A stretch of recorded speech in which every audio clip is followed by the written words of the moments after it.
10k done and dusted. That 45-minute window turned into 35 minutes because they never registered my son for his swimming, so I wasted a bit of time. And that's what I mean about being flexible. You've got to adapt to situations in your life, and nobody explains it better than this man. Be formless, shapeless, like water. Now you put water into a cup, it becomes the cup. You put water into a bottle, it becomes the bottle. You put it in a teapot, it becomes the teapot. Now water can flow or it can crash. Be water, my friend. I tried to explain that last year after Chicago, but it didn't sound the same, but that's basically my philosophy. Hey guys, what's going on? 2 weeks since my last confession. It's Dublin Marathon weekend and it's time to answer some questions. I got a good question last week from Benjamin about why I don't have a coach, what kind of plan I follow, what kind of books I read for inspiration, how I structure my training sessions, and I'll answer all that and hopefully get some information that might help you. If you're coming to this video after seeing the thumbnail and seeing the big version of me on it, I'd recommend you watch this video first, and that will explain a lot about maybe going through my diet and stuff and my weight through the years, from going from the couch to running a 2:29 in London, which I've since bettered in Chicago last year when I ran 2:26. So I'd say go and watch that video if you haven't seen it, and then come back and we'll take it from the first marathon, 2016 in Dublin, when I ran 2:50, and shortly after I kind of started hill running, started doing mountains, and I got injured. I tore my meniscus, I had a radial tear, and I stepped away from the hills and I got an operation on my knee. Took, I think, 2 months off. I was told to do lots of strength and conditioning, a bit like what happened to me last time when I did my last video log for Chicago. So I came back, I had an entry for London and I did that. At the time I got a book from my work colleague Brendan. He gave me this book and I read it, called Advanced Marathoning. I thought it was a great book and I thought the plans were pretty good, and I was following those for the first 2 marathons I did. So I went up to London after that absence, 2018. I ran 2:49, which was a PB at the time, and a couple of months after it I was in work. I was working night shift at this point, and I stood up, and you know when you feel dizzy when you stand up fast, I was feeling like that for a couple of days, and then when I stood up in work, that dizziness didn't go away and I ended up fainting. I ended up on the ground, and then I ended up in an ambulance on my way to the hospital, and they done all these checks and they done an echo, an ECG, etc., and they said I'm in perfect health, and they put it down to exhaustion because I wasn't getting the recovery, and I was following plans and I was trying to stick to the plans to the letter, and it didn't work out for me. And that was the last time I followed a plan, and I guess I've been winging it ever since. And I suppose when I started, I was doing road stuff, and then I was doing hills, and there was no coach around at the time who was doing both of those. And the training I was doing, if I had a coach, he probably would have told me don't do this run and don't do that run, and I didn't want that at the time because I actually enjoyed doing both disciplines. And if I was following a plan, I'm not sure if I would have had success in both of the hill running and the road running. So that was the way I went from then. So since 2018 I've just been making up my own stuff, and if I had to say which coaches had an influence on me, obviously I like Canova's training approach. I like his style, you know, identifying a pace and then running maybe 10 to 20% slower than that pace to build up the strength to hold it, and maybe 5% faster to get more economical at that pace. And if you see my video from last year, I did a Canova special block, and they're the type of sessions that appeal to me. I like doing those sessions. And with regards to paces then, I'm a big fan of Jack Daniel's VDOT system. I think that it's very accurate. If I was to type in my time for a 2:26 marathon, the VDOT score was very similar last year. And if you look at the aerobic paces, it says that I can go up as far as 6:15 per mile. And 6:15 is pretty fast, like.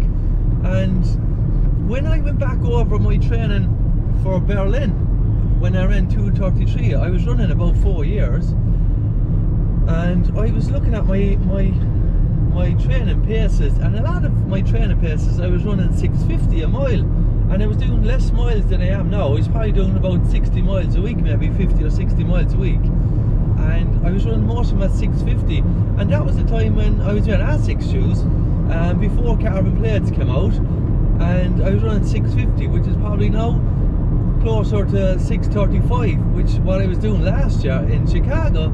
So I thought, you know, this is the way I'm going to do it. I'm going to push my aerobic runs, and that's something that you'll see that's consistent with me in my training, especially if you look at the last little mini block I do.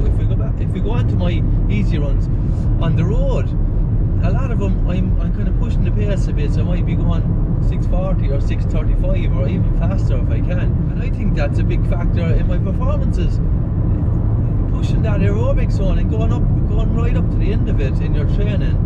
When I did the VO2 max test, they said I should be running most of my aerobic runs at around 140 beats, which would be the aerobic threshold.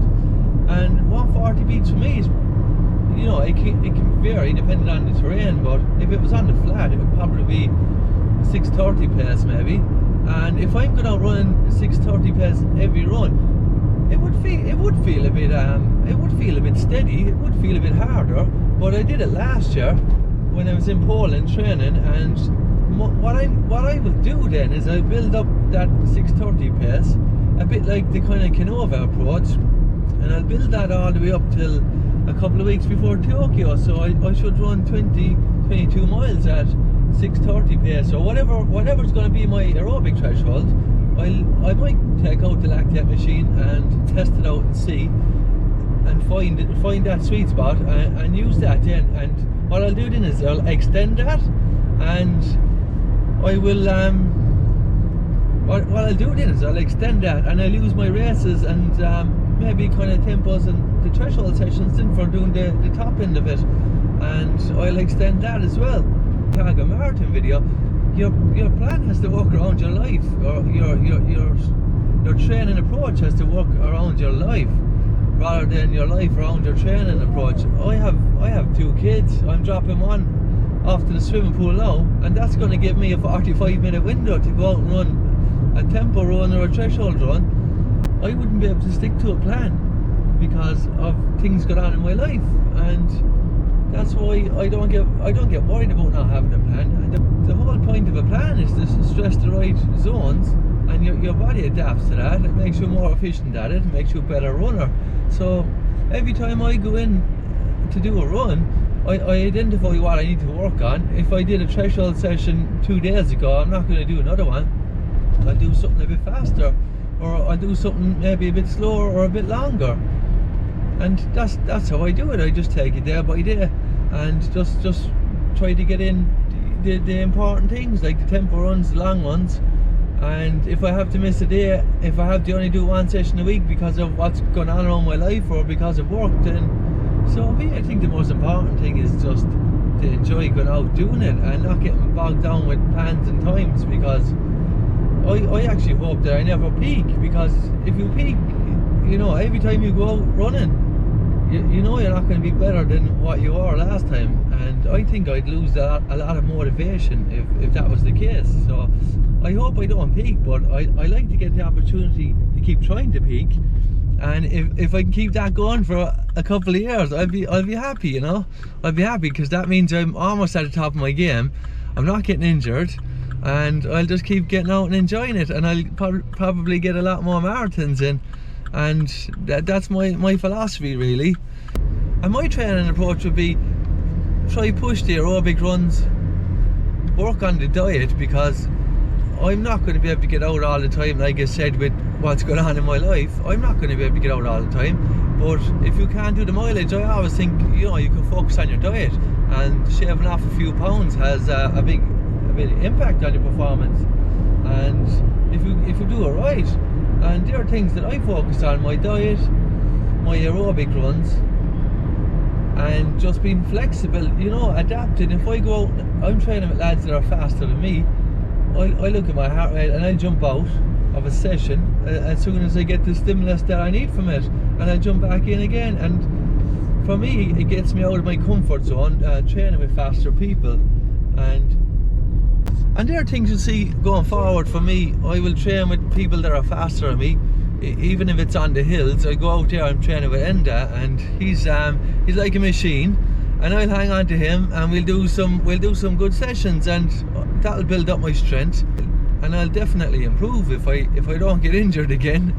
You know, I found out last year what my maximum was. You know, running car and tool 3 times and trying to work 12-hour shifts on nights.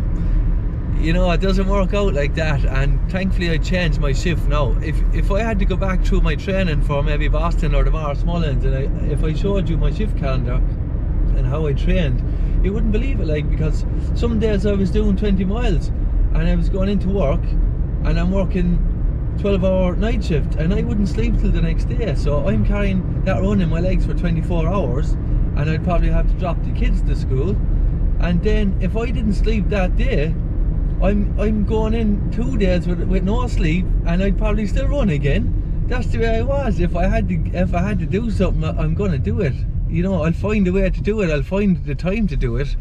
And now that I'm working straight days, I have different challenges, but I'm getting the recovery and I'm feeling a lot better. If you've been looking at my last couple of videos, when I was doing a video log last year for the Morris Mullins, I was a bit dejected in some of those videos, and I was tired all the time.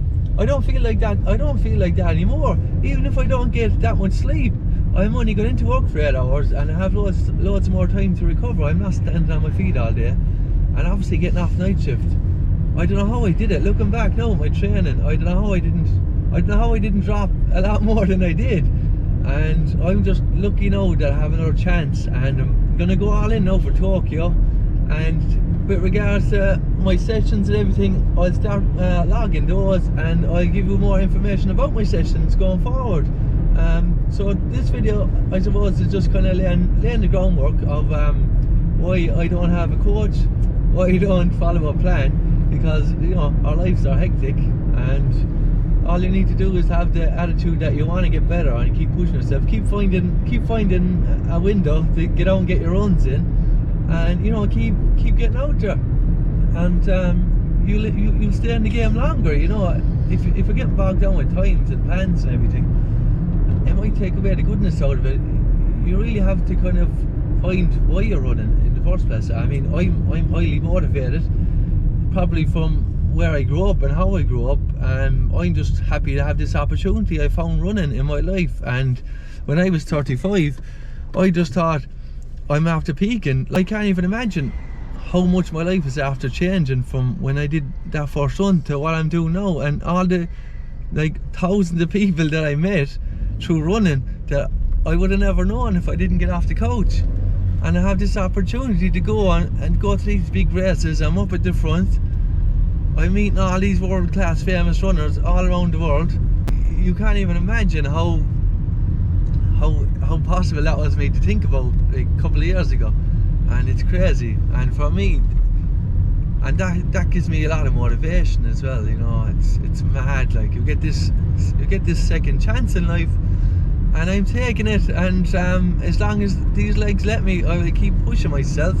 I keep getting out there. I keep enjoying it, and hopefully I keep making videos and keep inspiring people, because it is good to catch up with people, and hopefully I catch up with a couple of you guys after Tokyo. If you're going, let me know, or if you have any other questions with regards to my sessions, let me know. I am gonna I am going to start logging my sessions down the line. I'm going to do a couple of videos why I'm doing it, and the whole point of doing it. If you have any questions in that regard, fire away. It's always good to have questions. It's easier for me to make a video if I can respond to something. And thanks, Benjamin, for giving me that question. Enjoy your training, and I guess I'll see you guys down the line at hopefully another marathon major. And if you're running Dublin tomorrow, very best of luck.